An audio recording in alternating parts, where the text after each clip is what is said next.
Shabbat Shalom, everyone.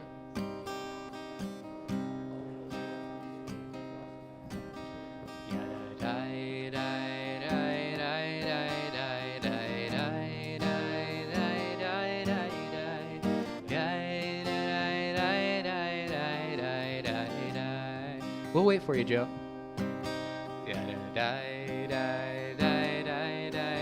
Please join with us.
Shabbat Shalom, everybody.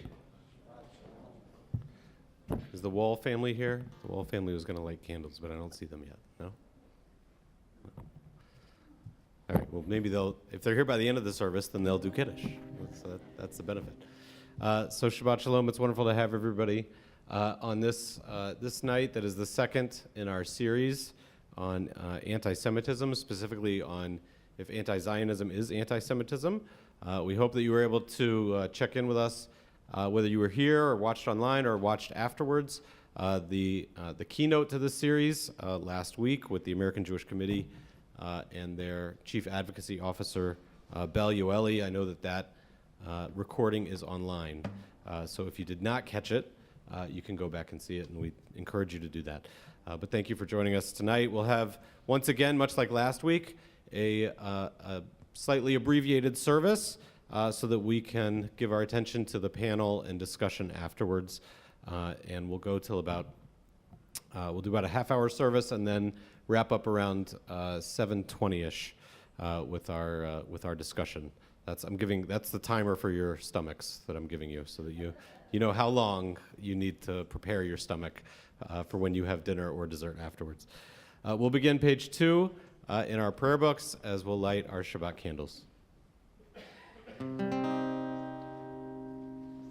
Baruch atah Adonai Eloheinu melech haolam asher kitshanu b'mitzvotav v'tzivanu lehadlik ner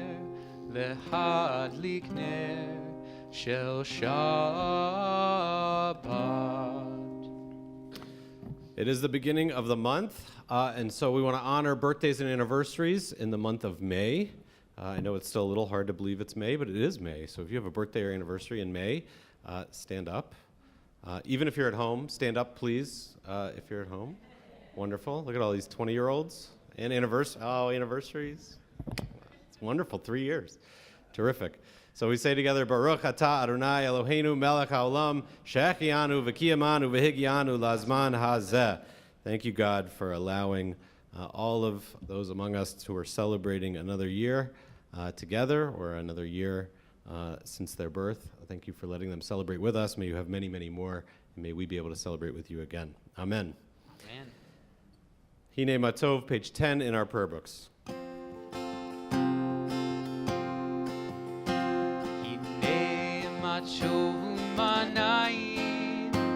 שבת אחים גם יחד, הנה מה טוב ומנעים. שבת אחים גם יחד. Everyone. הנה מה טוב ומנעים. שבת אחים גם יחד, הנה אחים גם יחד, הנה מה טוב ומה נעים, שבת אחים גם יחד, הנה מה טוב ומה נעים, שבת אחים גם יחד, הנה מה טוב ומה נעים, שבת אחים גם יחד, הנה מה טוב ומה נעים, שבת אחים גם יחד.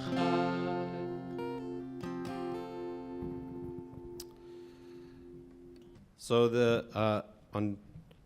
during the pandemic, I started doing my best, as some of you know, Gary knows, to get on my spinning bike in the basement as often as I could. And I started a Friday routine. You should all have whatever you do on Friday, and if it's exercise, I highly recommend Friday routine pre-Shabbat workout. And I tune into the instructor on the screen, and they always have something. Even though they know nothing of Shabbat, they always have some sort of wisdom. And this morning, the instructor said this brilliant thing, and then I said, I'm going to say that tonight, and now I totally forgot it. But it's something like this, which is, you come here and walk in here for you, but know, especially at this moment in the service, as we walk back through our week, we say we take Cheshbon HaShavua, an accounting of our week, where we were 7 days ago, and we walk through all the people we spoke with, all the ways in which we found our failures and our successes, and we get to this moment and you realize you're not alone, that we are here together, which is why during Lecha Dodi we open our door and we say, no matter what your week has been, you're not alone in this moment. Shabbat is here as our companion, as a people, but also together as a community, all of us, those of us online at home, those of us who are here, we are here because Shabbat is something that we share with each other. And so we turn to Lecha Dodi, our prayer to transition from what is personal to us in our week, the experience we had, to the experience that we collectively have now, and we make this a shared communal experience. Page 20, please join with Noah, who I neglected to say earlier. Noah's here. He was going to be here anyway. We're excited to have Noah here, especially on a night where we celebrate Jewish life on campus, because Noah has been a wonderful leader at his alma mater of Northwestern at the High Holidays, and has often led services on college campuses. But Cantor Kathy was supposed to be here, but she wasn't feeling well this afternoon. So hopefully she'll be feeling better. But Noah stayed. So thank you, Noah. Lecha Dodi, page 20. Lecha Dodi likrat kala, b'nei Shabbat nekabela. Lecha Dodi likrat kala, b'nei Shabbat nekabela. Lecha Dodi Dodi, Lecha Dodi likrat kala, b'nei Shabbat nekabela. Lecha Dodi likrat kala, b'nei Shabbat nekabela. Shamor v'zachor v'dibor echad, hishmi'anu el hamichad. Adonai echad u'shemo echad, l'shem u'tiferet v'lechila. Lecha Dodi Dodi, Lecha Dodi likrat kala, b'nei Shabbat nekabela. Lecha Dodi likrat kala, b'nei Shabbat nekabela. Likrat Shabbat lechu v'nilcha, ki hi mekor habracha, merosh mikedem nesucha, sof ma'aseh b'mashavat chila. Lecha Dodi Dodi, Lecha Dodi likrat kala, b'nei Shabbat nekabela.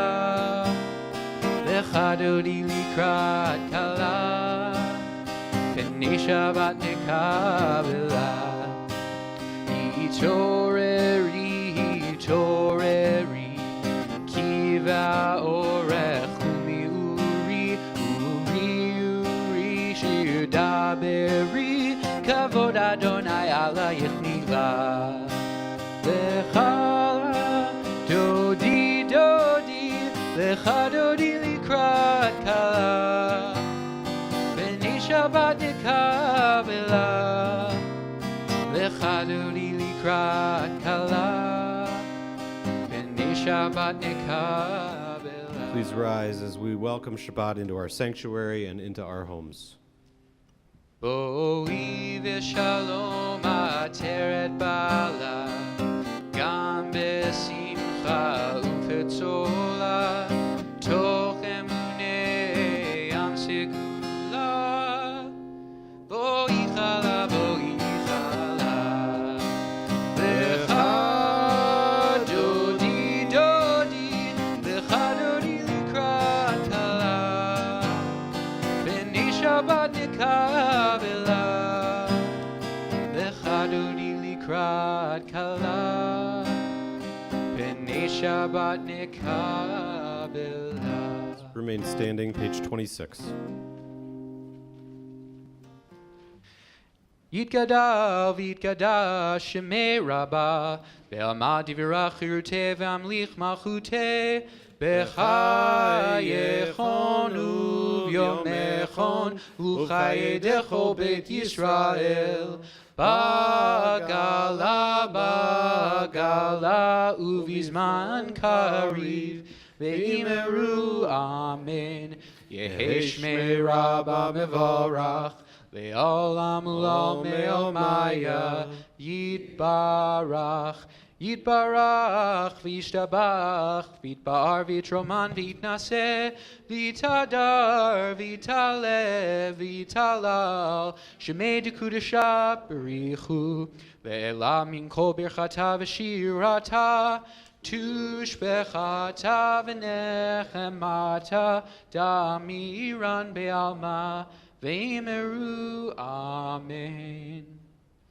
There is one who sings the song of his own life, finding everything within himself. One who leaves the circle of herself and sings the song of her people, and one whose voice rings with the song of humanity, hoping for the highest perfection.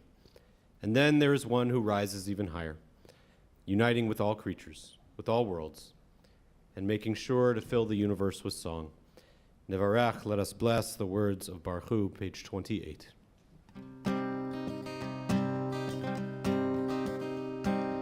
Lai lai lai lai lai lai lai lai lai lai lai lai lai lai lai lai lai lai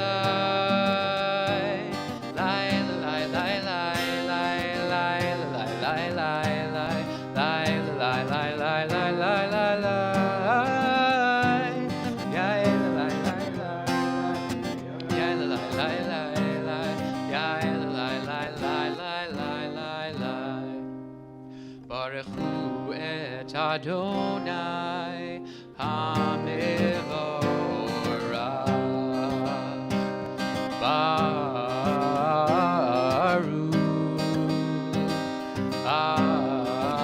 Adonai HaMevorach HaMevorach Le'olam Va'ed HaMevorach HaMevorach Le'olam Va'ed. Page 30, Baruch atah Adonai Eloheinu melech haolam asher bidvaro ma'ariv aravim. Blessed are you, God, who allows us the opportunity to take this moment of change and make it a blessing. May we see in the changing of day to night, in the changing of one season to the next, in the change within, that there is a sense of holiness and blessing for each of us. Baruch atah Adonai hama'ariv aravim. Page 32.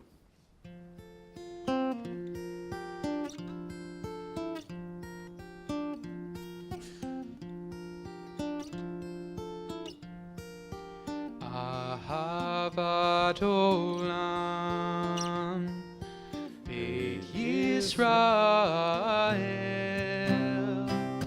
Amecha ahavta, Amcha ahavta. Torah u'mitzvot, Hukim u'mishpatim, Otanu limadta, Otanu limadta.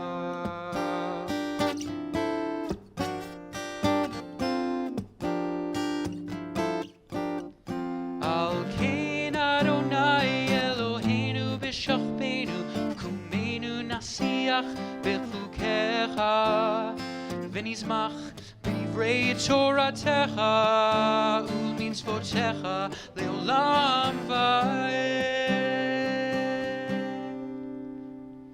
Ahavat olam, Beit Yisrael, Baruch atah Adonai, Ohev amo Yisrael. Ohev amo Yisrael.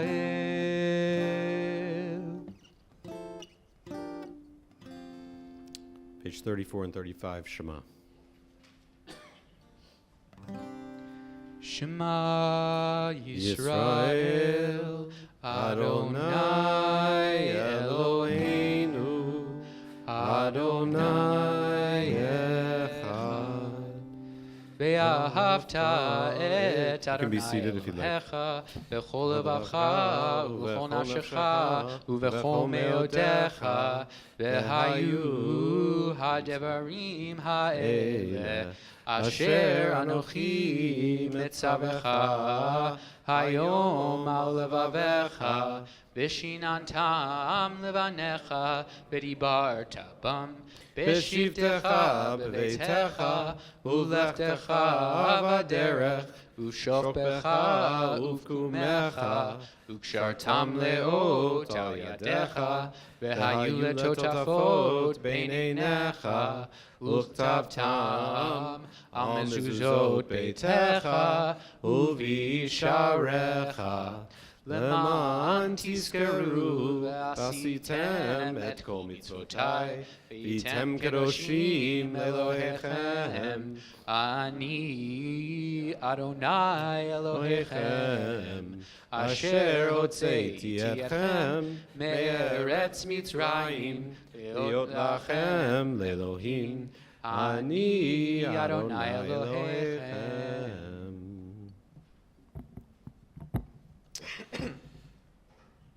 Page 39. These words that sometimes become rote to us, words that are on our prayer book page, sometimes we think of them talking of a world that we don't really see, a world that perhaps is painted in movies and describes something far away. And yet, I think we can read these words and realize that perhaps they speak in this very moment to the challenges that we face on the largest scales. I was on a number of calls this week, one in particular following the leaked information about the soon-to-be, it seems, decision about Roe v. Wade, and the ripple effects of how so much can be undone after one decision is overturned. And so we read these words and look out at the world as was written by a congregant of a friend of my friend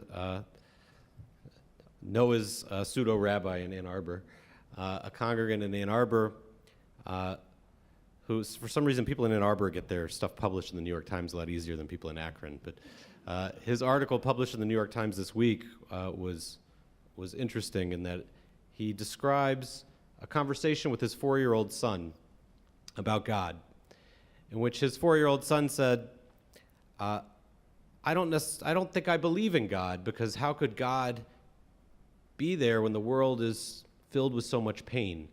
But, he says to his dad, the brilliance of children, He says, but when we pray, I pretend that God exists, and that makes me feel better.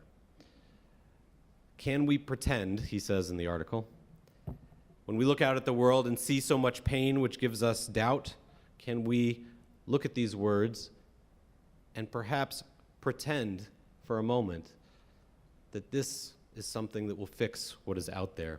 And maybe if we pretend enough, as he writes, it will come to be the truth. Page 39, join me responsively. In a world torn by violence and pain, a world far from wholeness and peace, give us the courage to say, Adonai, there is one God in heaven and earth. The high heavens declare your glory. May earth reveal your justice and love. From bondage in Egypt we were delivered. At Sinai we bound ourselves to your way. Inspired by prophets and instructed by sages, time and again we overcame oppressive forces. Though our failings are many and our faults are great, it has been our glory to bear witness to our God, keeping alive in dark ages your vision of a world redeemed. Let us continue to work for the day when the nations will be one and at peace. Then shall we rejoice as Israel did, singing on the shores of the sea. Page 40.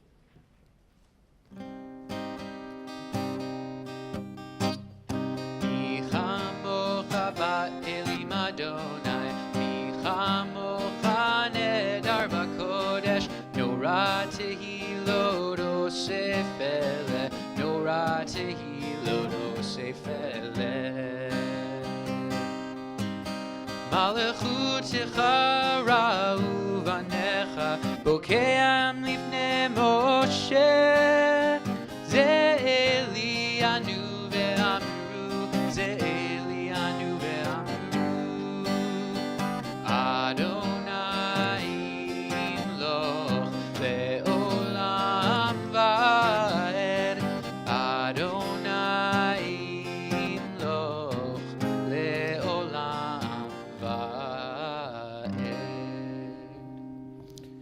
Let there be love and understanding among us. Let peace and friendship be our shelter from life's storms. God, help us to walk with good companions, to live with hope in our hearts and eternity in our thoughts, that we may lie down in peace and rise up waiting to do your will. Hashkivenu, page 42.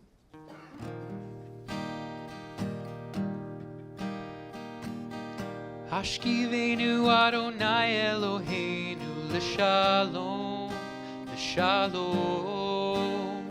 V'hamidenu shomreinu l'chaim.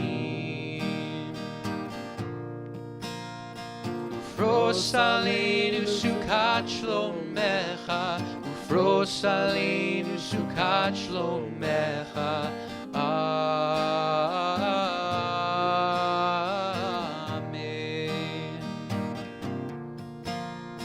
Shelter us beneath thy wings, O Adonai.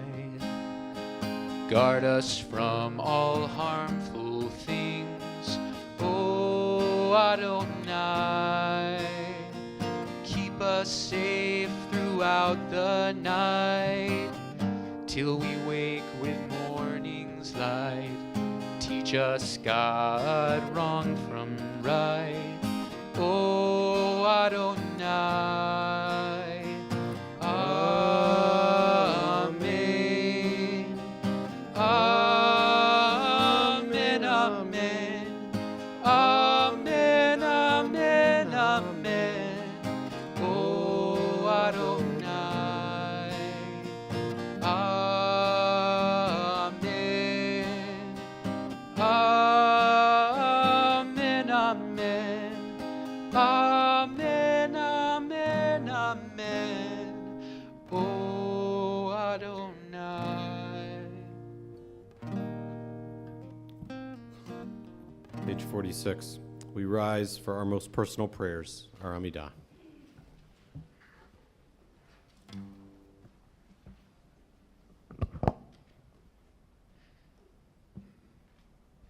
Adonai sifatai tiftachu fi tehilatecha.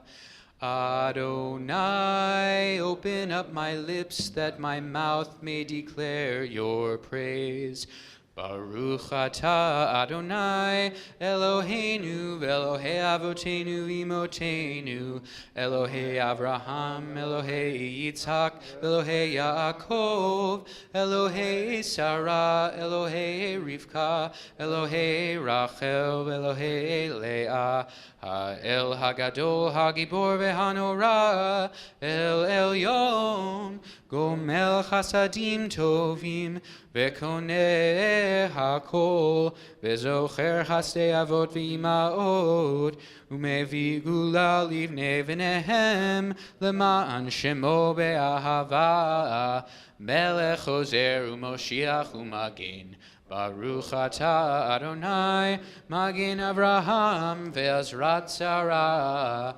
Ata gibor le'olam Adonai, mechaye hakol ata rav le'oshia, morid hatal, mechakel chaim v'chesed, mechaye hakol berachamim rabim, somech knoflim v'rofeh cholim, umatir asurim, Umechaye emunato lishene afar michamocha ba'al gevurot umido melach melech memit umechaye umatzmiach Yeshua v'ne'eman ata lehayot hakol Baruch atah Adonai Mechaye hakol. Atah kadosh v'shimcha kadosh, ukdoshim b'chol yom yahalelucha sela, Baruch atah Adonai, ha'el hakadosh. You may be seated if you'd like. So we'll complete our Amidah with our silent prayer. We take a moment for our own personal prayers.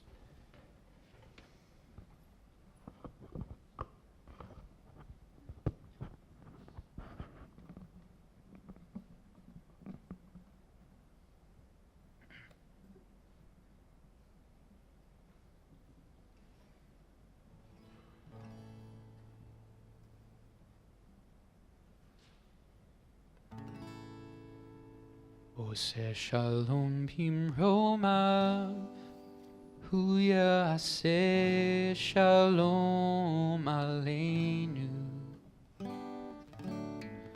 Ose shalom bimromav, hu yaseh shalom aleinu.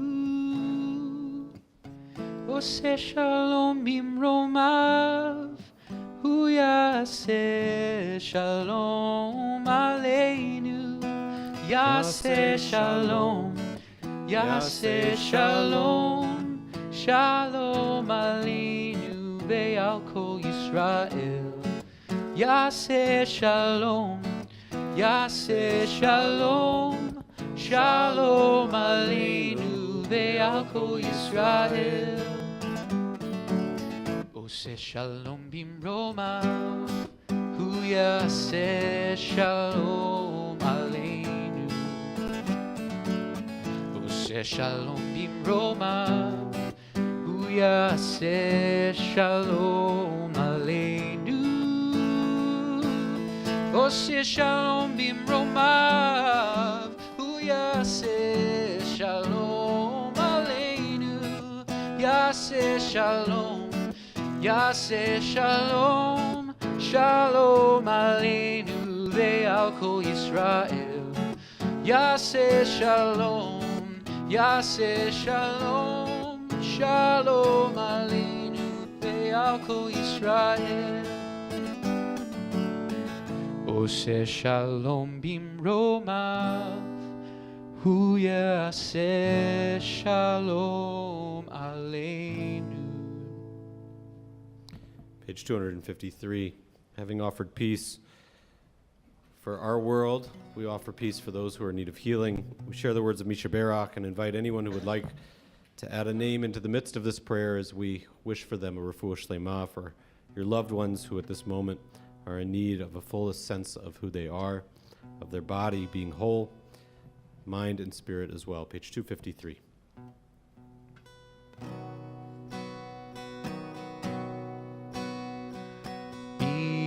Sheberach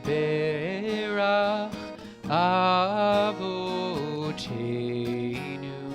Mikor habracha Leimotenu. May the source of strength, who blessed the ones before us, help us find the courage to make our lives a blessing, and let us say Amen. If there's a name you'd like to share, please share it as I look around the room.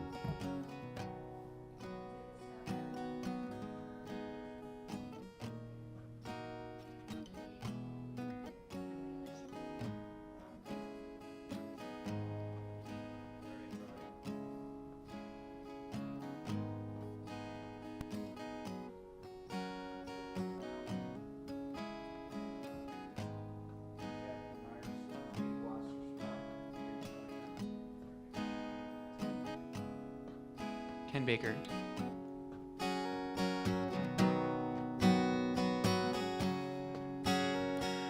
Misheberach imotenu mekor habracha leavotenu.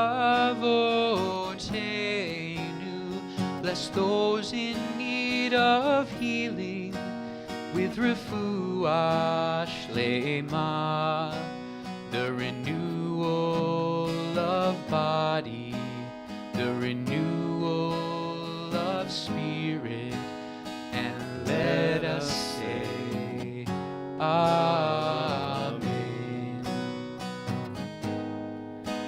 And let us say Amen.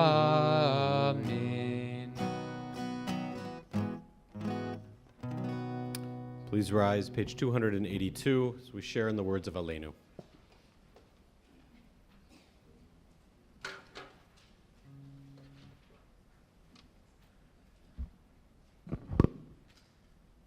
Aleinu l'shabeach ladon hakol, latet gilula leotzer reshit, shelo asanu kegoye haratzot, velo samanu kemishpechot ha'adama, shelo sam chelkenu kahem, vegor aleinu kechol hamonam.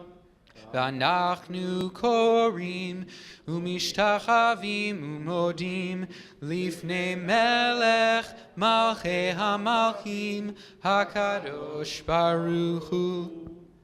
ונאמר והיה אדוני למלך על כל הארץ ביום ההוא יהיה אדוני אחד ושמו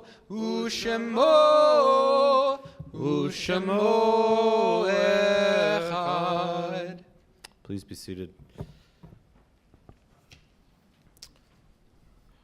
In these last 2 weeks, we've had our Jewish memorials both for Yom HaShoah and Yom HaZikaron for fallen soldiers in Israel.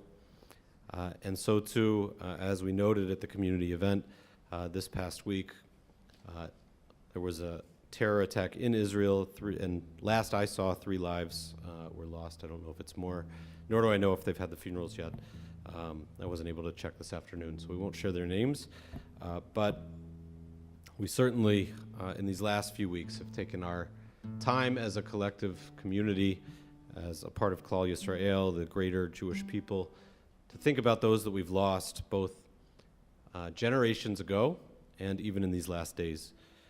In our community, those that we've lost personally include, in the last month, Marilyn Walker, and those that we've lost personally at this time in years past, Relda Titel Domer, Stephen Embley, Dr. Stanley Epstein, Morris Evans, Leah Frank, Meyer Friedman, Sadie Friedman, Richard S. Garson, Joseph David Goldman, Melva Isroff, Gertrude Cadis, Charlotte Kaplan, Ethel Kaplan, George Kazinek, Sherman Klein, Walter Krongold, Harry E. Leopold, Florence Leopold, Margaret M. Lipman, Jack Lober, Denise Sabet Master, Robert Moss, J. Stephen Pinsky, Louis Rebeck, Sandra Sobel Schiff, Herman Schnittman, Stuart Schott, Catherine Selman, Theona Solomon, Martin Sorger, William Titel, Ethel Whitelaw Weiss, and Ruth Ann Tootie Weiss. If there are names that I mispronounced or names you'd like to add, please share them.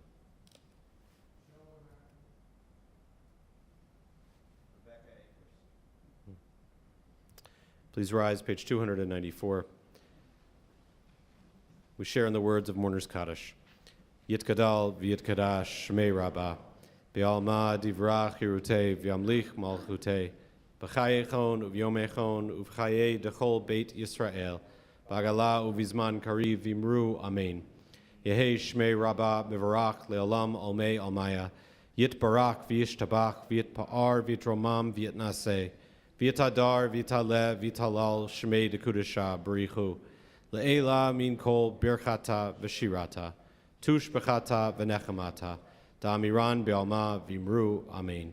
Yehei shlama rabba min shemaya, v'chayim aleinu v'al kol Yisrael v'imru amen. Osei shalom b'mromav, hu ya'aseh shalom, aleinu v'al kol Yisrael v'imru amen. Having connected with those that we've loved and lost, we connect with each other as we bless each other with the words of the priests. Yivarechecha Adonai v'yishmerecha. May God bless you and keep you. Ya'er Adonai penav elecha v'chunecha. May God's presence be with you and be gracious unto you. Yisa Adonai penav elecha v'yasem lecha shalom. May you feel God's presence within you always, and may you find peace. Amen. Please remain standing as we'll bless Kiddush and Motzi, and then we'll have announcements, and then we'll begin our program. We have a fan? Okay. We got him. There are some walls in the house.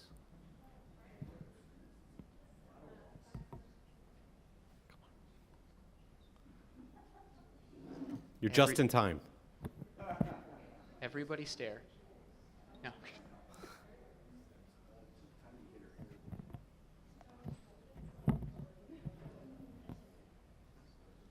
Come on up.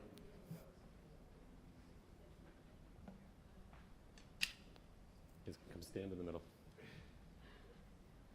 Would you like the glass? Yeah, give it to him. Yeah. Stand.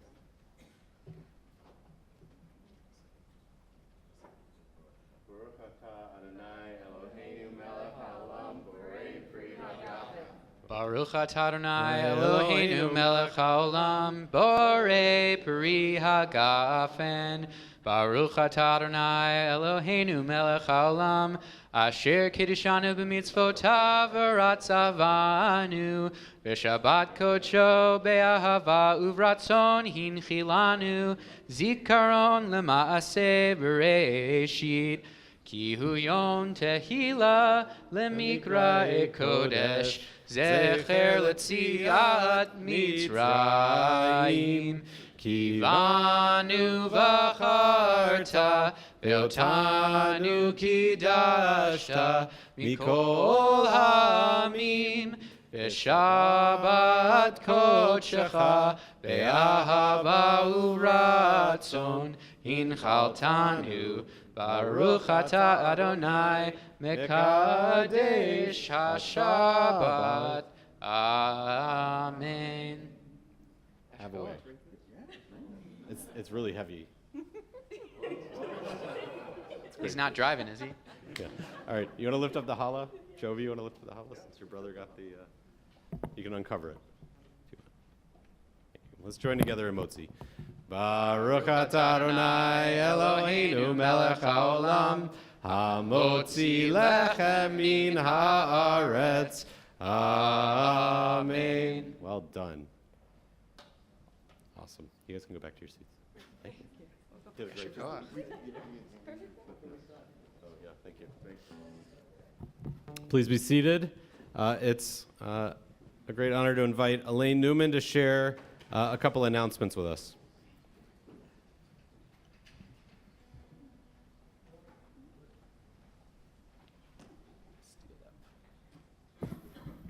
Shabbat Shalom. Thank you, Noah. Noah was going to be here anyhow, but it's always a delight to have him, even by himself. And we hope Ken or Kathy feels well soon. And thank you to the Wool family. Join us next Friday, May 13th, for Rock Shabbat. Then Temple Israel's own Ashley Barrett will be ordained rabbi on May 21st in Cincinnati. Her family is having an open house celebration in Wadsworth on June 4th. Temple members are invited to attend both events. Please contact her mother, Becky, to RSVP. And then on May 21st, Holland Roller's Bat Mitzvah at 10:30 a.m., and the entire congregation is invited to help celebrate this and support the family. May 19th at noon, join Rabbi Farman to learn about his recent trip to Poland and to serve how he served Ukrainian refugees. I think there's going to be more information because it's going to be virtual. Then there's going to be a lunch and learn with Rabbi Ami Hirsch, the final part of our Anti-Semitism in America series. Is on Wednesday, May 25th at noon, and I know there's going to be more information on that because I think we're going to be here, and it's also going to be virtual. It'll be virtual in our boardroom or in here, right? And then join us for a concert fundraising event of the Mishkan, A Night with the Stars, on June 25th. And last but not least, Mitzvah Day weekend is June 25th, 26th. There'll be projects for everybody, all ages and all levels.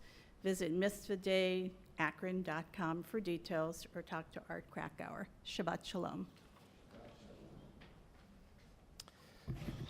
The one quick added announcement is that the National Council for Jewish Women is organizing a march in D.C. on May 17th, which is a Tuesday morning. A number of us, Rabbi Lipton, myself, some of you here, a number of people from our community, they announced it on Tuesday. We're already signed up, and we're welcoming people to join us. So we'll leave Monday afternoon, drive to D.C. The rally is 9 a.m. Tuesday morning, back by dinner Tuesday. It's a in and out trip. You're welcome to caravan with us or to ride with people if they have space, but there is information that we're sending out Sunday. It's soon. So if you want to go, we encourage it. I'll say my one sentence on this. It's very hard only to do one sentence. But there's going to be a lot coming up in the coming months. A lot of it's going to be from organizations much larger than the Jewish community. This, I believe, could be our chance solely as a Jewish community to raise this issue as a religious rights issue, which is what it is for us. There are lots of people who are, it's lots of different things. But for the Jewish community, this has always been an issue of religious freedom, religious choice, and the Jewish community has a specific voice on this, and this is the Jewish community's chance to raise our voice before all the other voices get into the game. So that's for me why I think this rally is important. I hope you'll join us. Now to the topic at hand. You won't eat by 7:20, by 7:30. I'm amending the timeline just so your stomachs can be ready. There's no way we can have this conversation in 20 minutes. It's an important conversation. And the reason why tonight's topic is Jewish life on campus is because when Marty and Bruce and I started talking about this challenge, which is that for what I think it's fair to say, for the first time in any of our lifetimes, anti-Semitism, let's say most of our lifetimes, anti-Semitism seems to be on the rise. Most of our lives, for most of us, we've looked at anti-Semitism as something that was decreasing or barely even visible. And lately, in attacks at synagogues and JCCs, in the news, it has certainly been more visible, and especially when you look at the intellectual side of it, the conversations, the words, which can be almost as damaging as physical violence, it is well and alive on college campuses, and we hear about it all the time. And Hillel is a wonderful organization. I'm sure many, if not all of you, are well aware of the work that Hillel does on campus. They very much are on the front lines of this. So we read articles, we see headlines, we hear about anti-Semitism growing and being and existing in a different way. But tonight we hear from the professionals who are on college campuses, both locally and all over the country, to tell us what's really happening on college campuses and what can we do about it. So it's a great honor to invite Adam Hirsch, who's the executive director at Kent State Hillel since 2017, but who before that was their assistant director, and Jennifer Chestnut, many of us who know Jen through any number of ways, especially, and Adam for that matter, as they're both local. Jen a little more local than Adam. Jen, who is a vice president for campus partnerships with Hillel International, and can tell us on a broader scale, who just got back from, I don't know, she said 20 days of travel. You're like, yeah, all over the place doing Hillel work. So thank you both for being here. Go ahead and take a seat. The two of you will share a microphone. You can pour water if you want water.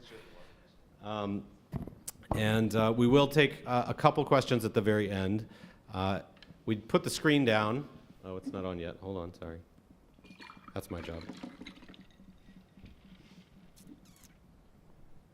If I can find the right button. Look at that. We know it's hard to see over some people's heads. You're also welcome to move over to this side if you would like, if that's better. But we put the screen there so that you could see if you can.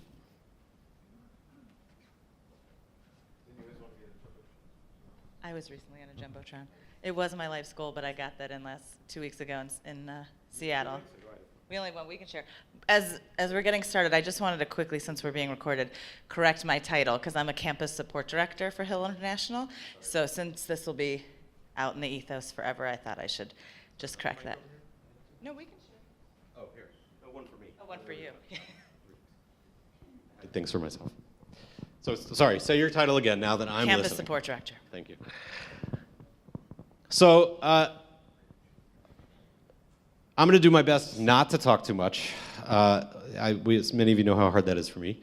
We want to start with, if we think about our own college experiences, I know when I went to college, and a lot of us went to college, I know, and you'll probably know which it was USA Today, I don't know, what the US News, I think, put out I don't know if they still do this, but they put out the report on what the best Jewish colleges were, mostly based on how many Jewish students went to that college. And we would find out that there are people like me in Atlanta, Georgia, would find out that there are Jews in places like Indiana, by like the thousands.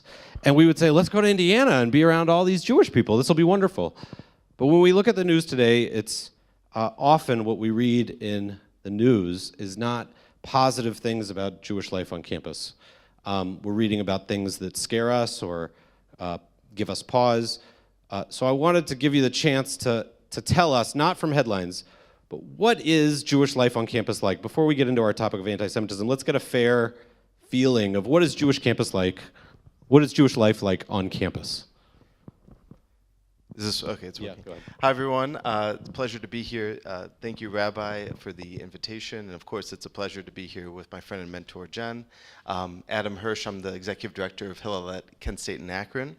So you see all this in the news because people love headlines. It's hard for us to just shout from the rooftops how proud we are about Jewish life on campus. And Jewish life on campus is growing annually. Jen can give you some of the data we have nationally about every year, how we're engaging more and more people every year. But every year at Kent State and Akron, we want to engage more and more students. We have to find time to celebrate that. And we have to find time to make space for everyone's voices. And that's what we try to do at Hillel. We're a pluralistic Jewish space, which is a blessing and a curse, trying to be all things to everyone. And we're looking now, and we'll talk about this later, in how we can support students no matter their needs. And we need to support their basic needs as well, not just their Jewish identity, but their whole identity. And so today, that's really our goal, is supporting students.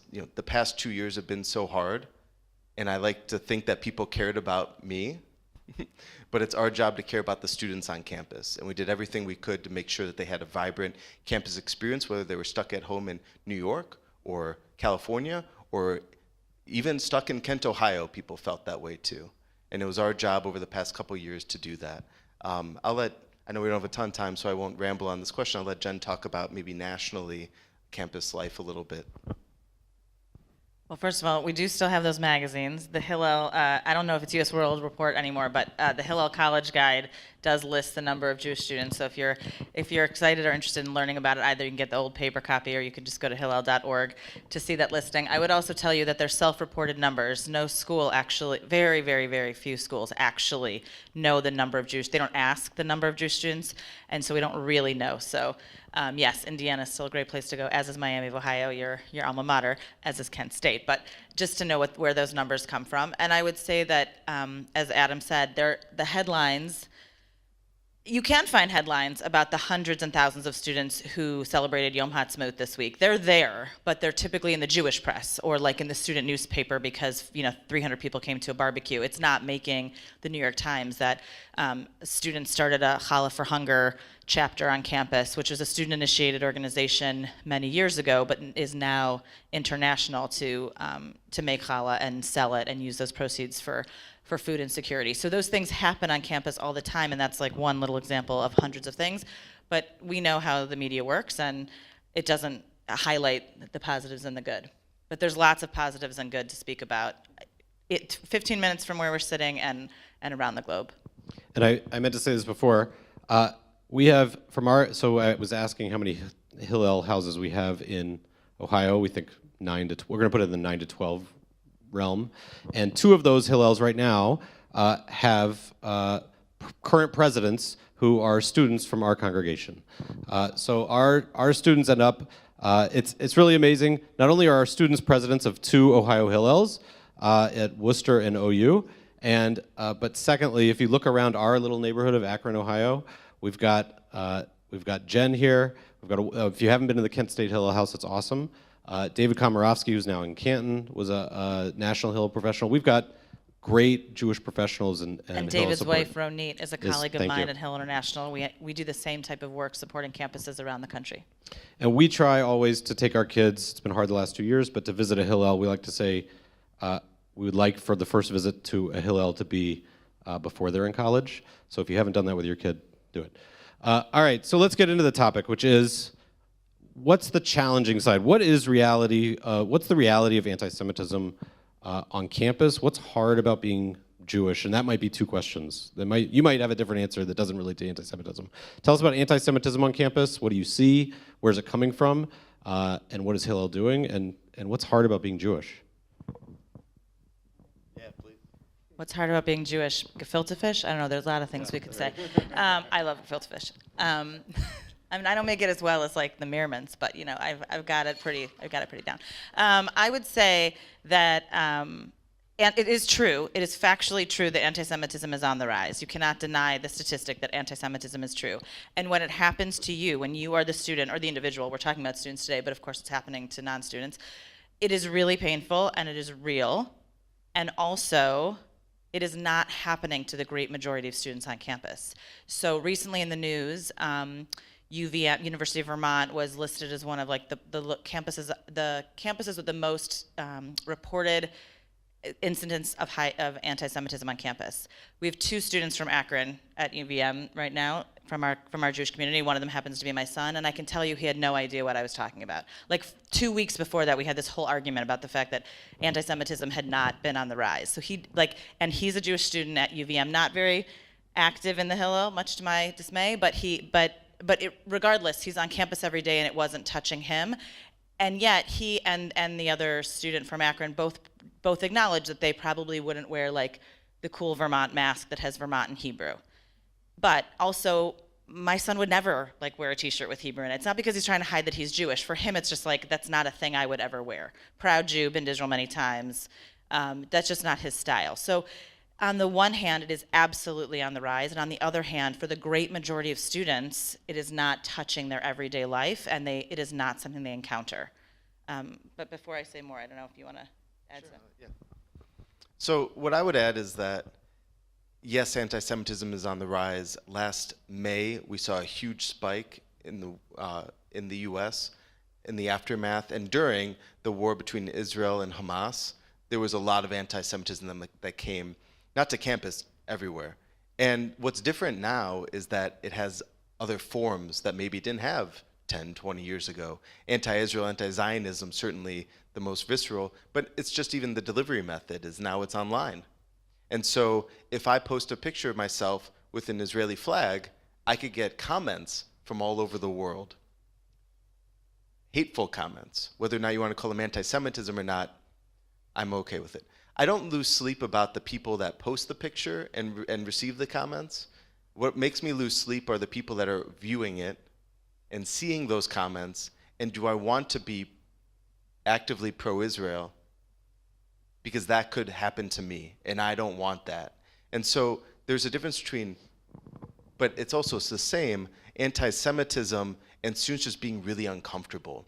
And if someone says Free Palestine to you, in some circumstances, I think it could be anti-Semitic based on its delivery, but mostly it's not, my opinion. But it doesn't mean that doesn't make you feel really uncomfortable either way.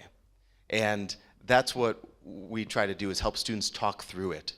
And yes, the university is not going to kick a student off campus because they said Free Palestine to you, but we can talk through it and get in dialogue. We have to talk about it, and hopefully we can come to a resolution and for that student to feel a little bit better, and for them to still be proud that they're Jewish and love the land of Israel. So that's my take on it today, is that it's not just about anti-Israel. It's not about clear-cut hate crime. It's about we should feel comfortable, and at times we don't. Just for us too, but as I said, we have to care about the students on campus, and at times they don't feel like they can be proudly Jewish. And if there's hate towards the Black community or the Asian American community, our students feel like that affects them too. Maybe I can't be proudly Jewish because there's hate towards other minorities also. Just want to add, I know we have more questions, but what's interesting and good about students who grow up in Akron is that likely, I grew up in University Heights. I had a lot of Jewish friends. My diversity experience when I got to Syracuse was meeting people that had never met a Jew before or never met a Black person before. I did not understand what they were talking about because I went to a very diverse high school where many of you went to school as well, to Heights High. In Akron, you are often the first Jew someone meets. So when you get to university and you have that experience, it might not be so uncommon to you, but many, at Kent State, students who come from Cleveland have this shock and horror experience that they're the first Jew that someone meets, and they don't know how to talk about being Jewish because they've never had to explain it before because it's just so common in their community. And that's a unique experience for Jews in a lot of places outside of certain cities and certain populations. Because I'm not talking to you. I would tell you that it's, technically Shabbat doesn't start till 8:10, so I brought my statistics on my phone just in case it was needed. I needed backup. But in any case, the other thing I just want to say is that you said what's difficult about being Jewish. I would also say that when we think about the things we want our students to know, we often talk to them about it at home. If you think about teaching your kid to drive, you don't just send them to driving school and sweet, here are the keys to my car. You spend a lot of time with your kid to teach them how to drive. And I don't know how frequently our Jewish families are spending a lot of time talking to our children about what it means to be Jewish, not just going to synagogue and going to your grandmother's house for dinner, but what does it mean to be Jewish? Why is it important? How do you talk about it? Is Israel a value of yours? So we see students who end up on campus expected to defend the Jewish people by the community, and they've never been given the tools. And oh my goodness, I don't really know. This is terribly embarrassing. But I would just say that students if you are. had an iPhone, it would be, I know, it's true. Students are expected to defend Israel, and that yet it's likely not discussed very frequently at home. So we've taken our children to Israel many times because it's a strong value of ours as a family, and I want my children to have personal experiences in the land of Israel to speak to. But often families don't go deep into the Israel issue with their children, and then their children get to campus unprepared to experience and discuss it, and then it's Hillel's job. All of a sudden you're an 18-year-old learning to be a young adult, and the lot is thrown at you, and yet you haven't had the tools. And we don't do that with a lot of other topics. The other topics that are important to our family, we tend to like have a more concerted effort to bring that information forward in a different way. So I want to push back on it a little bit and say, when we look at life as Jewish adults in Akron, we've got a great relationship with the mosque here. We've got a great relationship with the gay community here. We've got especially the progressive world, not really where we find challenges. But on college campuses, that's been different. So my pushback is, I don't know that as somebody in this environment right here, I know how to train my kid for some of the pushback that we're getting from people that in our circles are our allies. And I feel like, and I hear, which I want you to explain a little bit. Can you explain where some of this, because so far we've just talked about anti-Semitism as anti-Semitism, not as a specific type. So where's it coming from? And specifically from those progressive circles that maybe in our environment, we wouldn't expect our progressive friends in Akron necessarily to be a place where we have to prepare our kids to defend Judaism. But on a college campus, it seems like we do. Can you explain a little bit of how does it come up in these progressive circles? Yeah, when we talk about anti-Semitism, when we think about a visual, when I close my eyes and I think about a visual of anti-Semitism, though it's scary, and a lot of our partners on campus, they would view the same way, is they think of pitchforks, swastikas, alt-right, extremism, anti-Semitism. But tonight's topic is about anti-Zionism, which is more of an anti-Semitism coming from the alt-left. And if you're not in the Jewish community or pro-Israel community, you don't even know what that is. You don't know what the anti-Zionist movement is. You don't know that it's anti-Semitic. You can't even define it that way. I would say when you're talking to your children, if you do everything that Jen mentioned, I think that's a great base. Because if we over-prep them, we're not going to get to where we need to be. And I was just telling Rabbi Josh this, every year on college campus is so different. And so in 2018, we had an LGBTQ plus group, Pride, that wrote a letter to Hillel that said, we will no longer affiliate with you because of your affiliation with Zionism. We will no longer partner with you. And we have many students that are in this group that they're not in leadership, though. And what is this group Pride? It's just a lot of students that don't fit in other social circles that want to fit in there. And so when their leadership says one thing, they're like, well, I can't lose this group, so I'm gonna stay here. And we're seeing every year is different, and I'll get back to where we are in 2022, but we're finding that our students are being asked to check their Zionism at the door when they walk into progressive spaces. Don't talk about Israel. Don't talk about Zionism. And if you do, you're no longer welcome here. Well, in 2022, a lot of this was fell away during the pandemic on Kent State's campus. And that's because, guess what? 2018, 2022, everyone graduated. No one remembers that anymore. And so our work is to every single year it's a new demographic, 25% new. 25% leaves, 25% comes in. Every year it's new. And it's what students want to make out of it. And the campuses that have more anti-Israel, anti-Zionist movements, or let's talk positively, great, positive, pro-Israel movements, it takes one person to create a revolution. And these students on campus, today, there's dozens of students that love Israel, that could talk to you about it. And 4 years ago, there was probably hundreds that I could. And it's because things changed in the pandemic, and we aren't sending as many students to Israel today as we did 4 years ago. Hopefully that will grow. And so we have to train our students to talk about their Jewish identity and every piece of it. Zionism is a really important part of it. And as our students get questioned about that, we need to be there to support them, and that's what Hillel does on our campuses. The other thing I just want to add is that likely the strong relationships that you have with the institutions here locally are real relationships. So you've known those leaders a long time, you've built those relationships, you've stewarded them, and perhaps your lay leadership has connected with theirs, or if your board changes, et cetera. But your communities are tightly connected. Like I recall the chalking that happened outside the synagogue here because you had a relationship with someone else. So because our students are coming and going the way that Adam said, it's hard to make an institutional memory among the students. So staff leadership can be connected, but without deep, real relationships, I don't even know to ask you, like, what's all that Israel stuff going on?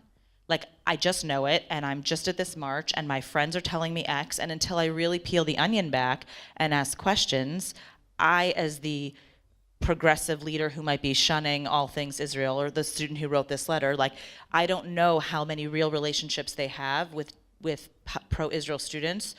And the truth is that, unfortunately, the scrolling and the meme posting, those are the little squares on social media, if you don't know what a meme is. But the truth is, the scrolling and the infographic, and this is how I'm gonna make my message in 144 characters, it's damaging because there's not a real relationship. It's easy to click repost. And so you have all this click advocacy on all sides of the issue. P.S. Jewish students are clicking to post things about Israel that they also don't know anything about. It's not just on this progressive left that we keep talking about, but if there are real relationships. So I could tell you a story of a student who was deeply hurt by a social media post from a real friend and commented back a separate direct message to say what's that about? Why did you say that? Which then turned into a real conversation, which turned into the student who had posted the unfortunate information changing. Maybe they didn't deeply change their mind, but they had an awareness and an understanding of what went on. But for that student, for that pro-Israel student to take the time to be vulnerable, to put themselves out there and say, why did you do this? That was step number one. That was a big barrier to cross. It was easier to just scroll by it. Then they had to have the information. Then that pro-Israel student had to be able to talk about why the meme was wrong, why Israel's important to them. Then they had to be they risked the friendship, right? It was me saying, we might not be friends after this, basically, if that student continued to say, no, I'm XYZ opinion. So there's a lot of vulnerability there, and we're talking about 18-year-old people. So just remember where you were when you were 18 and how many causes you were really ready to risk your friendships for, and you likely had deep passion and a lot of information for those causes, the way that our Jewish students today don't always have the information. They just know in their gut it's wrong, but they can't really explain why it is all the time. So I want to leave some time for questions from other people. So now we're going to do what I'm calling the lightning round. So these are impossible questions to answer in a sentence, but you'll push your Jewish desire to want to give a long answer down deep inside of you and just give us a sentence answer. So scenario is, your kid comes home from college and says, Mom, Dad, you lied to me about Israel. You said it was a land for a people without a land, but my girlfriend is Palestinian, and she says that Israel expelled her from her parents' home, and Israel's an apartheid state. The Jewish people are colonizing Palestinians. How could you lie to me? One sentence. Go. Don't freak out if they said that to you. Don't freak out. Ask questions.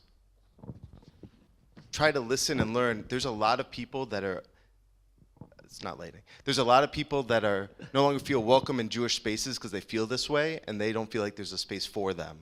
And so make sure that they know that you hear them, you want to listen, you want to learn, and like Jen said, you want to tell them about your side too, and you'll find a mutual understanding of who you are. So I would say the first thing is don't freak out, listen, and tell your side of it too. And there can be multiple narratives to a story. It is true, it can happen. Well, and if this were my house, I mean, my kids are in the audience, they would tell you all the freaking out that would happen within my body. But I would say that I would personally be able to say, I didn't lie to you. That's the problem. If you're lying to your kids and you're not being, this is a really complicated issue. A lot of people lost land, took land. We live in the United States of America. We have a sordid, difficult history that we need to be honest about. The Lippman School is taking a group of students to the Northern Cheyenne Reservation in 2 weeks. They're gonna learn about the difficult history of the United States. we have to be honest with our children so that they don't even get to having that discussion, because they understand that it's super complicated, and that this truth for this young woman or man, whichever person it is, could be true. And like, let's unpack that, and tell me her family story, and where were they from, and what happened, and like, wow, I want to sit with that grandmother or whoever that person is and like understand the situation. So starting with questions, but really starting with, like, ideally you didn't lie to the kid. Ideally you gave them the complicated narrative that is the creation of the state of Israel. Can I shout out one thing? Yep. Okay. More lightning. So I just want to announce one thing that we do at Hillel over the past 5 years. We took a 2-year break during the pandemic, but we'll still do it. In 10 days, we're taking a trip of 20 students, 15 not Jewish, 5 Jewish students, to Israel, grant funded, all expenses paid, because we want them to see Israel through their own eyes. And we take them to Ramallah, Jericho. We take them to these places, and we speak to Palestinians. Obviously, we go to Jerusalem and Tel Aviv and the Dead Sea. We have a great time. But it's not a birthright trip. It's to have tough conversations. And when we come back to campus, they're amazing friends, and they have tough conversations. And not everyone likes the things that they heard and spoke about on the bus. But that's the world. And it's an amazing experience, and it's changed Israel on campus for us. All right, last lightning round question. Your son calls you to tell you that his tenured anthropology professor has assigned a paper as follows. Explain how Israel is the 21st century South Africa. How do you respond? As Hillel professional, I mean, as a Hillel person, so it's, because they're on campus. I'll change the question in the moment I have that right. So they come to Hillel and they say, the professor's assigning this. What does Hillel do? Well, first of all, the fact that they came to Hillel is fabulous. Like, that's already because if they really did call you, the first thing you should say is, go to Hillel. Because there are ways to be reporting this, and there are methodologies and mechanisms in place for students to take it up the proper food chain on campus. And I don't know how many of you have ever worked in a university campus. Like, it can be a very complicated, big, large ball of red tape, and you really do need to know where to go. And there are processes in place, and Hillel professionals can help you walk through it. I think you intentionally listed that the person was tenured. I think that was intentional to say this wasn't an adjunct professor. And I think that does allow someone a bit more flexibility in what they'd be willing to assign for a student. And then ideally, the Hillel is going to help that student talk to likely the professor, and then the department chair, and then the dean, and then possibly the ombudsperson on campus. It's likely the assignment is still going to, it's not to say that any number of phone calls to any number of departments is going to get the assignment taken off the curriculum. But to make sure that it's documented and that the student speaks up for themselves and the student goes through the proper channels. Again, super vulnerable. You've got a 19-year-old student who's going to talk to their professor, likely by themselves. Maybe the Hillel professionals involved, maybe not. But I had a student, like my second year at Hillel 100 years ago, who was, it was a long story, but she was invited to speak on Judaism, Israel, and the Israeli-Palestinian conflict in 20 minutes. And then the next week, a lobbyist from CARE, do you know CARE is a pro-Arab organization, he was going to come in and give the Arab side. This is like a professional adult who was a professional lobbyist, and then the student, and the professor knew that she was Jewish because she wore like a Hebrew t-shirt or something to campus one day, or he saw her on campus at a rally or something. Totally inappropriate, right? Who is the student to be able to do that? So in the end, she did a little piece, I did a lot of a piece. We were able to give out resources to students. And we were able to sit in on the conversation the following week when the other professional presented. So it's not always going to go right. You're not getting professors. That professor's likely not being fired if that's like where we want this to go. That's not happening, most likely. But there are ways in which to report it. And I don't know if some of you may have seen the ADL report that came out in October, and then another one that came out just recently. Those are only the reported incidences. So if it's not reported, then we have no way of knowing how many other students were uncomfortable. So for sure, find Hillel, get their support, and go into the administration. I can do this lightning because Jen took a lot of it. I'd say that to the student, thank you for coming and telling us about it. We're likely aware of it already. We're going to write, we're going to write a note to the provost, the president, VP of Student Affairs on our behalf, on the Jewish community's behalf. And I want you to know that professor's probably not going to get punished or anything, but that doesn't mean that we're okay with it. And we will advocate for you and the Jewish community. So I want to take questions. We'll take lightning round questions. In other words, we'll take a couple questions and then we'll let them answer them for time's sake. So let's take a question here, and then Marty has a question. We'll take maybe one more. Okay, thanks. Thanks for coming. I invite both of you to Forum 360 to talk about this. But you mentioned that as I understood it, Free Palestine is not necessarily anti-Semitic. Could you talk about that? Hold on, don't answer yet. Don't answer. Marty, ask your question. We're doing, and then we'll have you answer them all together. Among the dozens of questions I could ask, I'll just ask this one. What would it take if every Hillel in the United States provided free books to any student who wanted them, books written in defense of Israel by esteemed authors, nationally, internationally known, that document in easy-to-read language the defense of Israel that I think they are maybe not getting otherwise. For example, authors like Barry Weiss, Phyllis Chesler, Alan Dershowitz, Noah Tishby, Dara Horn. There are several books out there going back a couple decades and just recently published. And if every Hillel in the United States could give out one or more free books to anybody who wanted it, what would that take? Oh, a question from the daughter. We got to let last question, and then they're going to answer them all together. So, as a junior in high school who recently had struggles with some, maybe not necessarily anti-Semitic comments, but definitely anti-Zionist comments with the not most recent, but recent conflict with Israel last year, are there programs in place or anything like that educating non-Jewish students on the issues? Because something that I found during that last year was that most of my peers and friends who were just posting whatever they wanted had actually no education on the topic. And I was educating a lot of people on a very complex issue I'm clearly not an expert on, and I kind of had nowhere else to send them. So I'm curious about if there are programs or whatever else in place. All right, so 3 questions. Free Palestine, books, and Zionism for non-Jews. That's the way I put it in my head. Okay, don't kick me out if I don't answer the Free Palestine one right.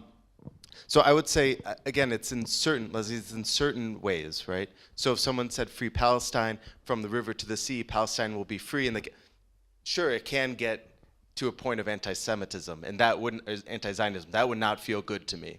If someone said Free Palestine in a way that Palestine should have its own state and there should be a 2-state solution, and why won't you tear down your wall and let people live freely? Like, I don't feel like that was anti-Semitic. And so that's the nuance in it. Not everyone says Free Palestine as though there should not be an Israel, that Palestine should occupy the entire land. That's not how I take it. That's how it's said many times, of course. But that would be my first reaction to your question about how it's not always anti-Semitic. When in 2021, in May, every campus has a rock or a wall. At Kent State, there's a big rock. So they painted the rock, Free Palestine. We painted the rock, peace in the Middle East, or Israel, love and peace, or something. And then a second later, they painted again Free Palestine. So the message itself I didn't feel like was anti-Semitic. I felt like it was just a battle back and forth. But we didn't paint that over because we felt Free Palestine was anti-Semitic. We just wanted to get our own message out there. That's my reaction to the Free Palestine question. The issue is context. So Palestinians are allowed, or those who support Palestinians, not just the Palestinians themselves, are obviously, just as we do, have every right to make their message known. The issue is that when Jewish students, or Jews in general, but we're talking about students, are asked to defend the Israeli governmental policies, then it becomes an issue of anti-Semitism. You're a Jew, why did Israel do this? You're a Jew, why, right? Like, I'm just a Jewish student who wants to be at this LGBTQ meeting because these are my people. I shouldn't be asked to defend the decisions of the Israeli government, the same way that we don't necessarily in this room all want to be defending the decisions of the American government, current or past, right? So I think that's where the change happens in terms of where you would put a filter on, is it anti-Semitic, is it anti-Israel, is it anti-Zionist? It depends on the context of how it was said. And certainly, Adam's point about the piece of land, it makes all the difference as well. All right, books. I'll answer the book question because you have to answer Martha's question. So the book question, I'm happy to answer it, by the way. So everything that we offer at Hillel is free. There's often many programs that we actually pay students to do it, not just internships, but we have a program called the Jewish Learning Fellowship. We have the Israel Learning Fellowship as well, and we'll give out materials like this. And so if we had students lined up to give out that wanted books, we would probably buy it for them. But I love the idea of a library where students can take it. We don't have that large of resources where people can pick out that book from Barry Weiss or Deborah Lipstack or whatever it may be. And so I think that could be a really interesting idea. Would love to talk to you about it if it's something that you'd want to do. But know that we do a lot of those things already. And also, people do question if things are free and if we are pushing resources.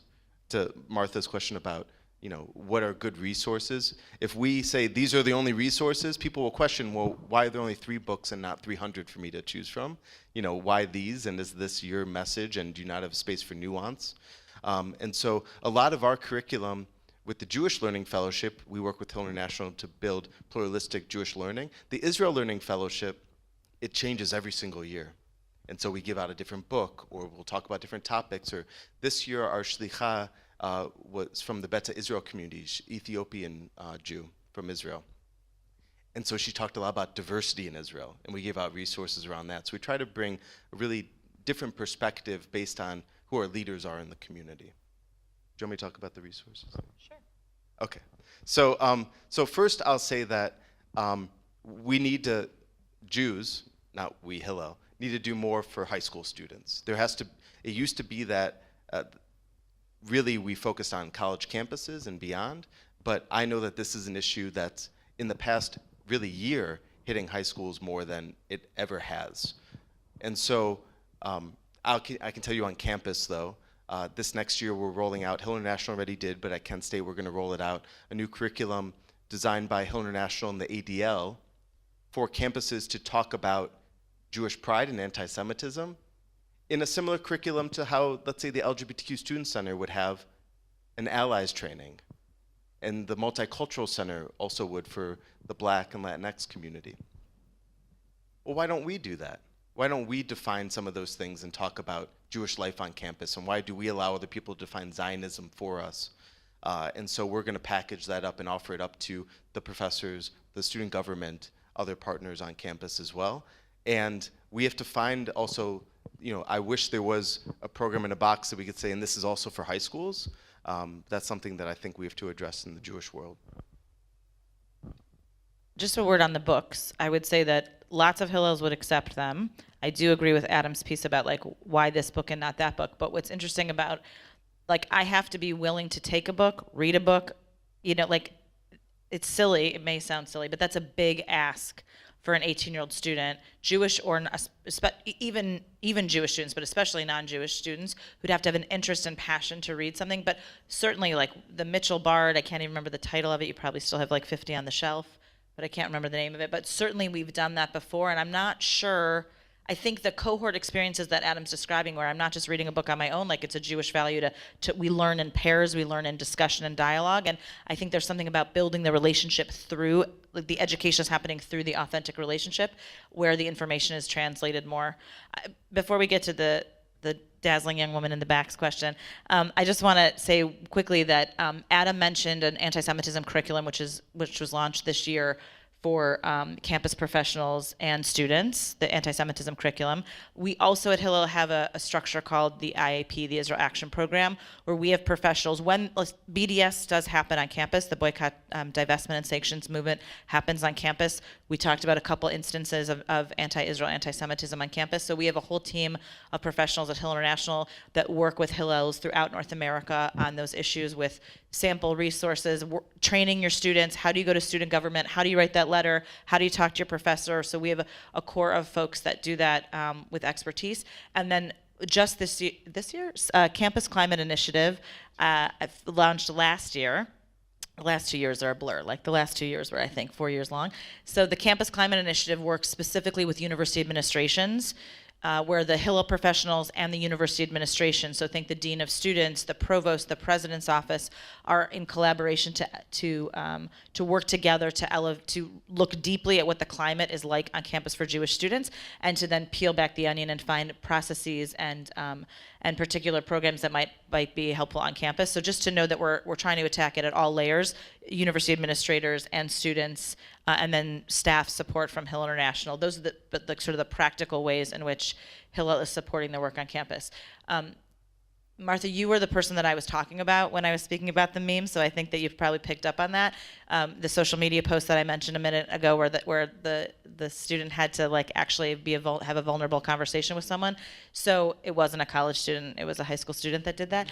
And I would be honest that like, I don't mean it was my kid to be bragging. I'm saying like we speak a lot about this stuff in my house because it's my work. So it's the average person is probably not talking about this kind of work the same. And to see the Israeli conflict play out in my own children was quite different, and their social media was quite different than being a staff person and watching it in other people's children on campus. And there are not enough resources to educate non-Jewish students about what's going on in Israel. So the trip that Adam mentioned happens at, I think, like 70 campuses do the Maccabee Task Force trip, but it's only 20 non-Jewish students, and they tend to be per campus, and they tend to be student leaders. You're not just taking any non-Jewish student on campus. The point is to take student government officials and campus leaders, influencers on campus in the non-Jewish community, for whom they will come back, and that story and that experience will be a force multiplier to the other students, the non-Jewish students on campus. So to answer your question, we don't have enough resources for non-Jewish students yet, but the anti-Semitism curriculum that Adam just mentioned that is launching is the start to something like that. But most of the time, it's when you bring your non-Jewish best friend, roommate, partner, whatever, to Shabbat dinner, and when you have those authentic relationships and you say, this is what's happening to me. And I would just, one thing that we said earlier, this is sort of off topic of this particular question, but when I said earlier in terms of preparing Jewish young people, if you have African American friends that they're talking to their children at a very young age about what the world thinks about black people. It is an unfortunate and terrible reality in our country, but this is where that community is forced to prepare their young people about what it's like to grow up black in America. We don't do that with our Jewish students. We don't tell them that you are going to get to campus or into, community X here in Akron, and some people are not going to like you. And you're going to see a swastika sometimes, and you're going to be uncomfortable. Okay, you're going to need to breathe through it, because sometimes people don't like Jews. Every time there's a swastika on the bathroom wall, the president of the university is not going to make a statement, because at Kent State there's 25,000 people plus faculty staff. It's like a city of 50,000 people when school's in session. And of those 50,000 people, some of them don't like Jews. Now, if I go to Adam's door and I write on his whitey board of his dorm room, because everyone has a whitey board on their door, a swastika, that's very different, right? That's a personal attack. I sought out Adam. I knew he was Jewish. I did something to attack him. That's different. But we don't train our students enough to say that, this is the way the world is sometimes for some people, and we haven't worked hard enough. We didn't know. It sort of came out of nowhere for the Jewish community to get our students to build resiliency to these issues, whereas there are other communities in the world that have been training their kids to be resilient because unfortunately they've had to. We don't want any community to have to do that, but it is true that our friends in other communities have had to train their students and their children to be resilient in the face of these things in a way that the Jewish community didn't realize we had to do until recently. So I want to, first of all, thank both of you for sharing just the tip of the iceberg, I think, of how professional Hillel is, how in-depth, and I mean, the fact that I hope you've seen, as I feel I have, that while both of you are exceptional, I would say my experience with Hillel is exactly this. There are experts on almost every campus that our kids will go to who are diving deep on these issues, who are in touch with the administration, who know what to do when something happens, and it's on us to be the people who introduce our kids to those people when we go to campus and make sure, whether they plan to be at Hillel every Friday night or never on a Friday night, that they know Hillel is there for them, and this is a resource that as a Jewish person you need to know exists. Lastly, Before lastly, yeah. I just want to also highlight that while I think this study said 30% of Jewish students have had some encounter or experience with anti-Semitic something or other, whether it was a personal swastika, very, very few of them, I think 1% were physical in any manner. 70% of them didn't, and for the great majority, if you walked up to a Jewish student on campus and said, like, what's the most important thing for you right now?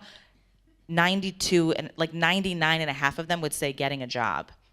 And the other half, like the other 1% would be like, and a girlfriend or a boyfriend, right? So it's like this is not the number one issue for most of our students. It's the community's number one issue, and it scares us and pains us as parents and grandparents and loved ones.